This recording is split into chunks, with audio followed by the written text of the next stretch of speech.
कार्येषु सर्वदा गुरुर्ब्रह्मा गुरुर्विष्णु गुरुर्देवो महेश्वरा गुरुर्साक्षात् परब्रह्म तस्मै श्री गुरुवे नमः। रामाय रामभद्राय रामचंद्राय वेदसे रघुनाथाय नाथाय श्री सीतापतये नमः। कृष्णाय वासुदेवाय देवकी नंदनाय च नंदगोपकुमाराय गोविंदाय नमो नमः। अतुलित बलधामं हेमशैलावदेहं धनुजवनकृशानं ज्ञानिनां कृकण्यं सकलगुणनिधानं वानराणामधीशं रघुपतिप्रिव्यक्तं वातजातं नमामि। बोल वृंदावन बिहारी लाल की जय। आज हम गरुड़ पुराण के पंचम अध्याय में प्रवेश करते हैं। आज का विषय रहेगा कि मनुष्यों को ये योनि और ये जो विभिन्न प्रकार की बीमारी रोग जो प्राप्त होते हैं, ये मनुष्य के कौन से कर्मों का फल है। आज गरुड़ जी महाराज श्री भगवान विष्णु को कहते हैं, येन येन च पापेन यद चिन्हन प्रजायते याम याम योनि चे गच्छन्ति तन्मे कथई केशवम। हे केशव, हे माधव नारायण, जिस जिस पाप से जो जो जीव को चिन्ह की प्राप्ति होती है और जो जो कर्म करने से जीव जो जो योनियों में जाता है, कृपा करके आप मुझे वो सारी कथाओं को सुनाइए। आज भगवान नारायण कहने लगे, हे गरुड़, ये पापेर्यान्ति याम योनि पापिनो नरकागता येन पापेन यन चिन्हम जायते मम तत्सुणु। हे गरुड़, नरक से हाय हुए पापी जिन पापों के द्वारा जिस योनि में जाते हैं और जिस पाप से जो चिन्ह होता है, अब तुम वो सब कथा मुझसे सुनो। ब्रह्म हत्यारा जो ब्राह्मणों की हत्या करता हो, वो अगले जन्म में क्षय रोगी बनता है। गाय की हत्या करने वाला गौ हत्यारा मूर्ख बनता है और कुबड़ हो जाती है।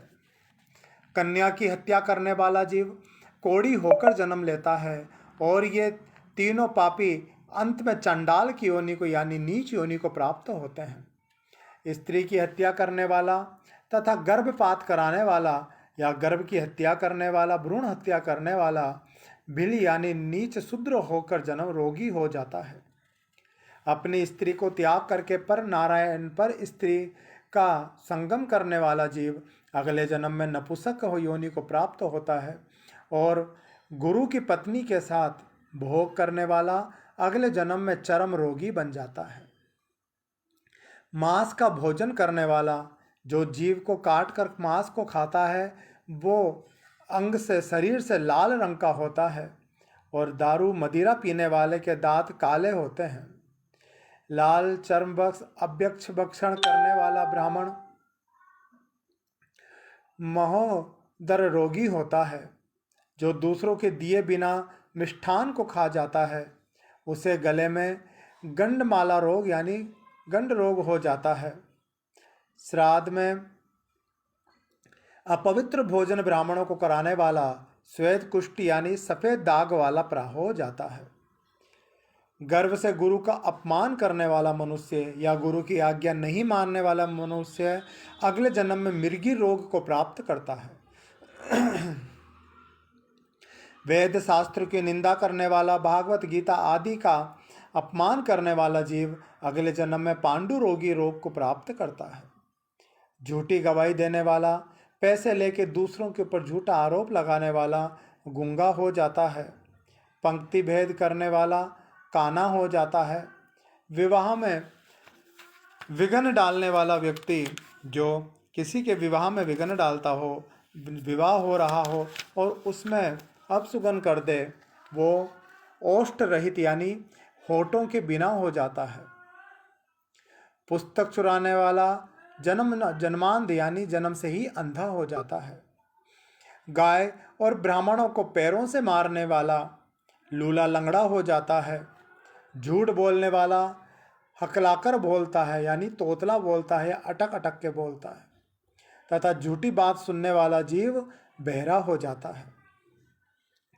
विष देने वाला या जहर दे के मारने वाला जीव मूर्ख और पागल तथा आग लगा के मारने वाला जीव गंजा हो जाता है। पल मांस बेचने वाला अभागा और दूसरे का मांस खाने वाला जीव सदा रोगी रहता है। रत्नों का अपहरण करने वाला हीन जाति में उत्पन्न होता है। सोना चुराने वाला नख रोगी, ये नख रोगी यानी कई बार देखते हैं ना, कई जीवों के हाथों में नाखून नहीं होते हैं। तो वो जीव कौन होता है? जो जीव दूसरे का स्वर्ण चुराता है। और अन्य धातुओं को चुराने वाला जीव गरीबी यानी निर्धनता को प्राप्त करता है। अन्न चुराने वाला चूहा और धान चुराने वाला टिड्डी बन जाता है। जल की चोरी करने वाला जीव चातक नाम का जीव बनता है। और विष का यानी जहर का व्यवहार करने वाला या जहर विष को बेचने खरीदने वाला बिच्छू की योनि को प्राप्त होता है। पत्ते फल आदि को चुराने वाला जीव मोर बन जाता है। शुभ गंध वाली वस्तुओं को यानी इत्र आदि को चुराने वाला जीव छछुंदरी होता है। शहद को चुराने वाला डांस और मांस को चुराने वाला गिद्ध बन जाता है। और नमक को चोरी करने वाला जीव अगले जन्म में चींटी की योनि को प्राप्त करता है। तांबुल फल तथा पुष्प आदि की चोरी करने वाला जंगल का बंदर बन जाता है। जूता घास तथा कपास चुराने वाला जीव भेड़िए की योनि में उत्पन्न होता है। जो रौद्र कर्मों से आजीविका को चलाता है या कुकर्म गलत कर्मों से अपने घर परिवार को चलाता है, मार्ग में रास्ते में यात्रियों को लूटता है, चोरी करता है, और जो आखैट यानी शिकार का व्यवसान करता है, वो जीव अगले जन्म में कसाई के घर का बकरा बन के जन्म लेता है। विष पीकर मरने वाला पर्वत पे काला नाग बन जाता है।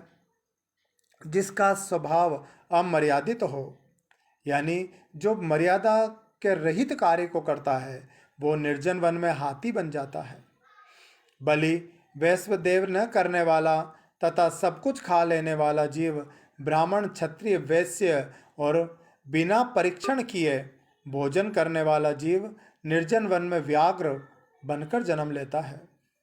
जो ब्राह्मण गायत्री का स्मरण नहीं करता है और जो संध्योपासना नहीं करता है, जिसका अंत स्वरूप दूषित तथा बाह्य स्वरूप साधु की तरह प्रतीत होता है, वह ब्राह्मण अगले जन्म में बगुला बन जाता है। बगुले का स्वभाव क्या होता है? देखा कि वो पानी में खड़ा हो जाता है और ऐसा लगता है मान लो ध्यान साधना कर रहा हो, और कोई मछली आए तो उसको वो अपनी चोंच से पकड़ के खा जाता है। तो वही बगुला जीव कौन बनते हैं? ये ब्राह्मण क्षत्रिय वैश्य जो बिना अन्न का परीक्षण करके खा लेते हैं। हर जाति हर वर्ण का जो भोजन कर लेता है, नीच वर्ण का भोजन करने वाला बगुला बन जाता है। जिनको यज्ञ नहीं करना चाहिए, उनके यहाँ यज्ञ करने वाला ब्राह्मण गांव का सुअर बन जाता है। क्षमता से अधिक यज्ञ करने वाला गधा तथा बिना आमंत्रण के भोजन करने वाला कौवा बन जाता है। जो सत्पात्र शिष्य को विद्या प्रदान नहीं करता, वह ब्राह्मण बैल के समान हो जाता है। गुरु की सेवा नहीं करने वाला, गुरु की आज्ञा नहीं मानने वाला शिष्य बैल और गधा बनता है। गुरु को अपमान के तात्पर्य से हूँ या तू शब्द का उच्चारण करके बोलता है, तो यह गुरु से अपशब्दों का प्रयोग करता है। और वाद विवाद में ब्राह्मणों को पराजित करने वाला जल के बिना ब्रह्म राक्षस को प्राप्त होता है। प्रतिज्ञा करके द्विज को दान नहीं देने वाला सियार बनता है। सत्पुरुषों का अनादर करने वाला व्यक्ति अग्निमुख सियार होता है। मित्र से द्रोह करने वाला पर्वत का गीद बनता है।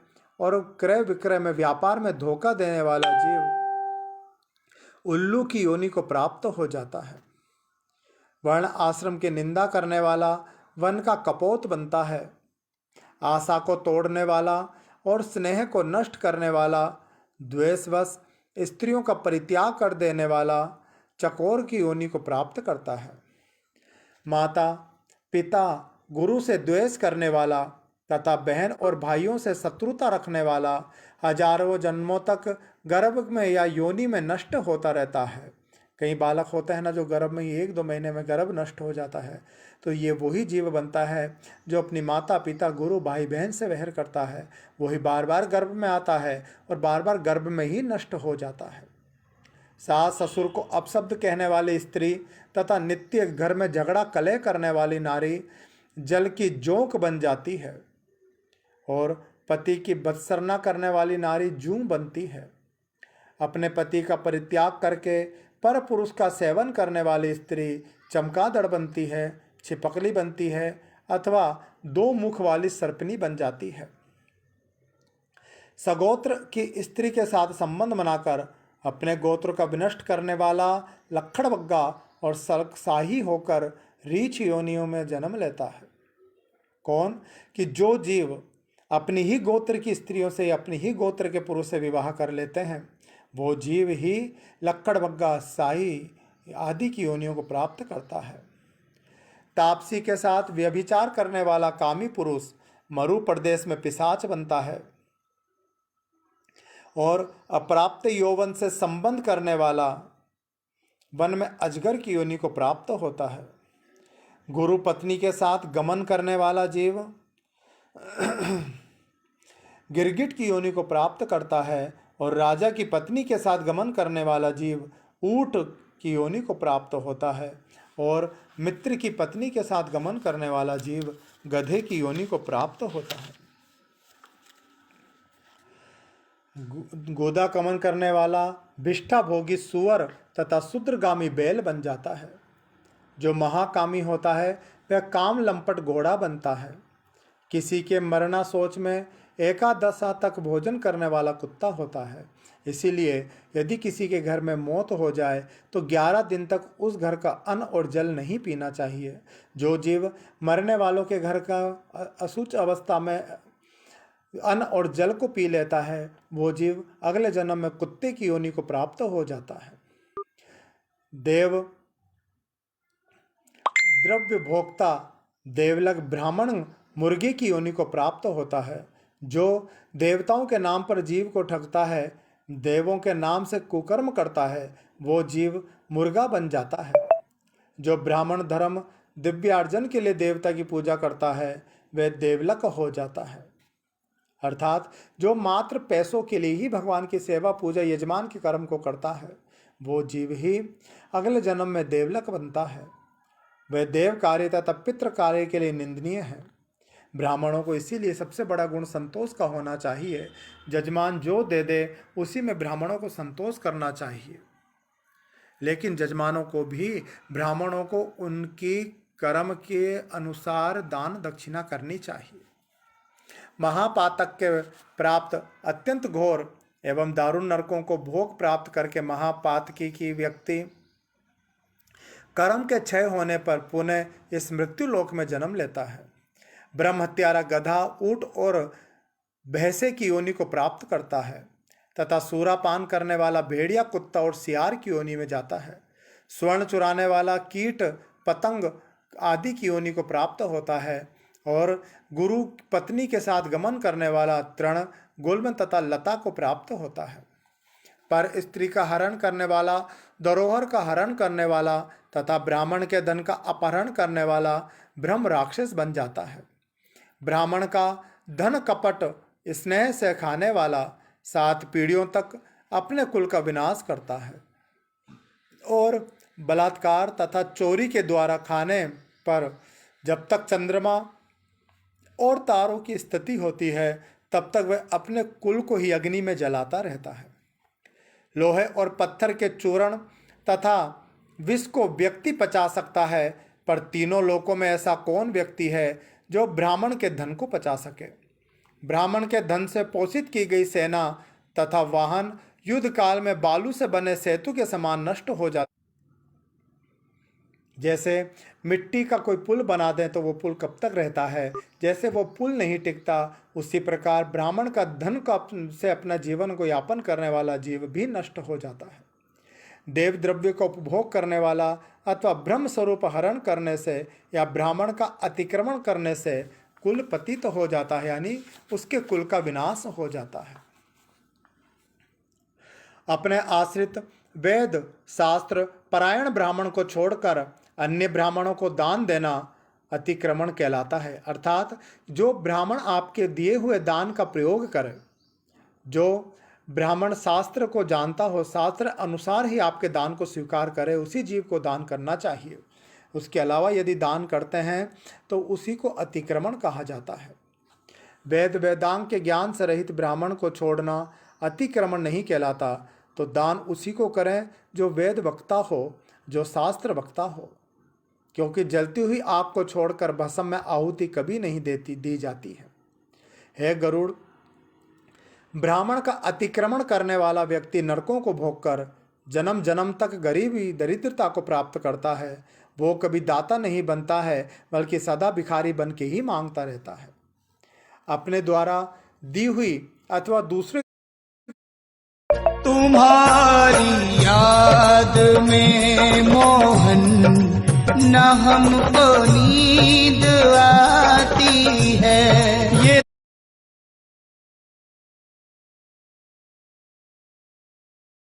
द्वारा दी गई पृथ्वी को जो छीन लेता है, अर्थात भूमि का दान कर दे और उस दान को वापस जो ले लेता है,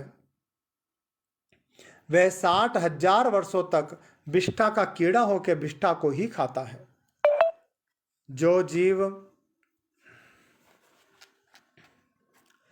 कुछ देकर और उस दान को वापस ले लेता है, वह पापी कल्प तक नरक में रहता है।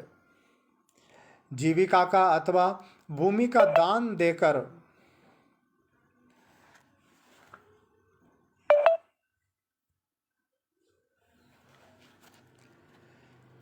वह पापी एक कल्प तक नरक में रहता है। जीविका अथवा भूमि का दान देकर यत्नपूर्वक उसकी रक्षा करनी चाहिए।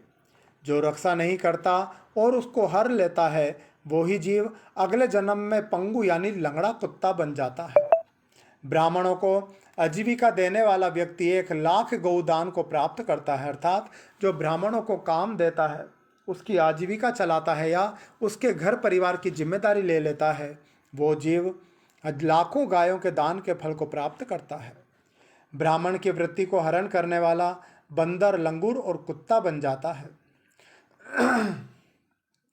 हे खगेश्वर, प्राणियों को अपने कर्म के अनुसार लोक पूर्वोक्त योनियों तथा शरीर पर चिन्ह देखने को मिलते हैं।